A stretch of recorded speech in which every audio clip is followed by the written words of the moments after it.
সোদপুরের খবরে নজর রাখবো। সোদপুরে ছেলের অত্যাচারে আত্মঘাতী বাবা। সোদপুরে বৃদ্ধের মৃত্যু ঘিরে উত্তেজনা।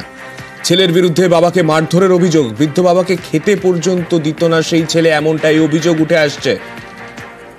আমাদের সঙ্গে আমাদের প্রতিনিধি সুবীর রয়েছেন। সুবীরের থেকে আরেকটু বিস্তারিতভাবে জানবো ঠিক কি অভিযোগ উঠছে এবং বর্তমানে উত্তেজনা কিরকম রয়েছে এলাকায়।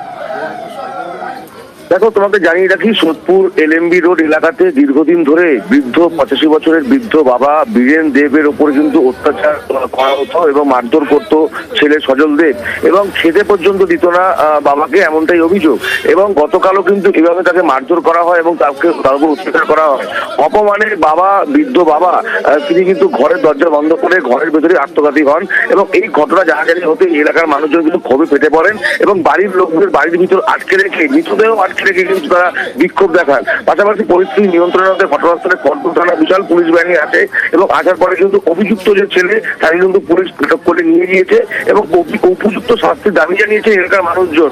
দীর্ঘদিন ধরে এইভাবে বাবার ওপরে যে বাৎসরিক অত্যাচার ছেলে চালাতো, এই নিয়ে ছেলের যাতে কঠোরতম শাস্তি হয় তাই নিয়ে কিন্তু সরব হয়েছে এলাকার মানুষজন। ধন্যবাদ।